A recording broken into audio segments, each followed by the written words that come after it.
ब्रह्मांड की अबूझ पहेली को सुलझाने का प्रवेश द्वार है। क्या धरती पर मौजूद जल, जंगल, जमीन, फूल और खुशबू का तार चंद्रमा के इस वीरान संसार से भी जुड़ता है?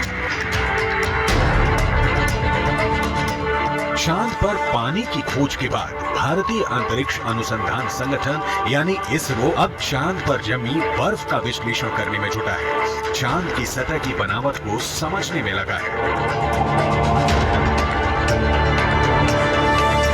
अभी तक चंद्रमा से जुड़ी कई हैरान कर देने वाली जानकारियां सामने आई हैं। दावा किया जाता है कि चंद्रमा की मिट्टी में कई तरह के खनिज हैं और यही वजह है कि चांद पर पहुंचने के लिए तमाम देशों में होड़ लगी है। चांद की सतह पर पानी होने के भी सबूत मिल चुके हैं। वैज्ञानिकों का मानना है कि चांद पर जीवन के सबूत भी मिल सकते हैं। अंतरिक्ष में चंद्रमा धरती का सबसे करीबी पड़ोसी है।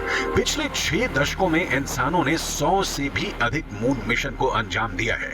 सभी मिशन को कामयाबी नहीं मिली, लेकिन इन मिशन ने चांद को सबसे ज्यादा खोजा जाने वाला स्थान जरूर बना दिया।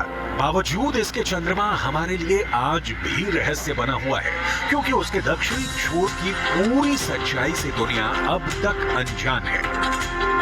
We are looking for very exciting 14 days from now for Chandrayaan-3, and as Honorable Prime Minister has mentioned, it is not Chandrayaan-3 alone. It is for future scientific exploratory missions. This is the beginning of a golden era. विज्ञान कहता है कि चांद पर मिट्टी है, चांद पर पानी है। सवाल है कि अगर वहाँ मिट्टी भी है और पानी भी है तो जिंदगानी क्यों नहीं? क्या भारत का चंद्रयान-3 इस सवाल का जवाब पता करने वाला है? चंद्रमा पृथ्वी के चारों ओर चक्कर लगाता है, लेकिन हमें चांद का एक ही हिस्सा दिखाई देता है। चांद का दूसरा हिस्सा धरती से दिखाई नहीं देता। इसे चांद की डार्क साइड कहते हैं, जिसे धरती से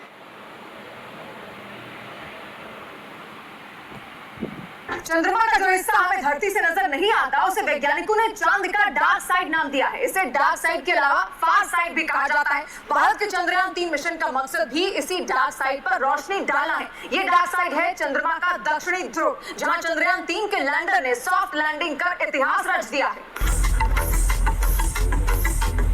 चंद्रयान-3 का विक्रम लैंडर चांद के दक्षिणी ध्रुव पर उतरा है।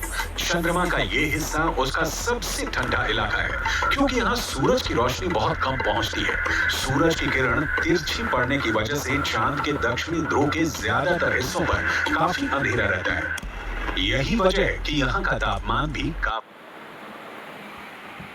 रोशनी आती है। जहां सूरज का प्रकाश पहुंचता है वहां का तापमान करीब 54 डिग्री सेल्सियस रहता है, लेकिन चांद के दक्षिणी ध्रुव के ज्यादातर हिस्सों पर सूरज की रोशनी नहीं पड़ती और इस वजह से वहां का तापमान -248 डिग्री सेल्सियस तक पहुंच जाता है।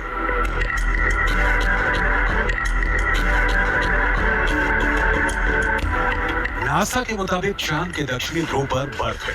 बर्फ के साथ दूसरे कई प्राकृतिक संसाधन भी हो सकते हैं। साल 1998 में नासा ने मून मिशन के तहत ये बताया था कि दक्षिणी ध्रुव पर हाइड्रोजन है।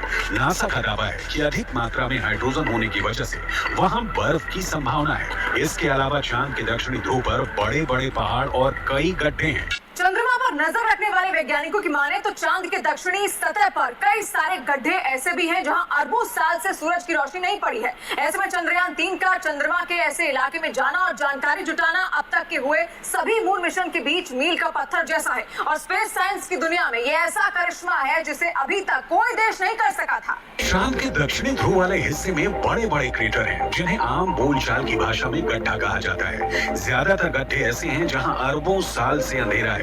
अमेरिका के नासा के मुताबिक घुप अंधेरे के बीच यहाँ बर्फ का जमाव हो सकता है। अंदाजा ये भी है कि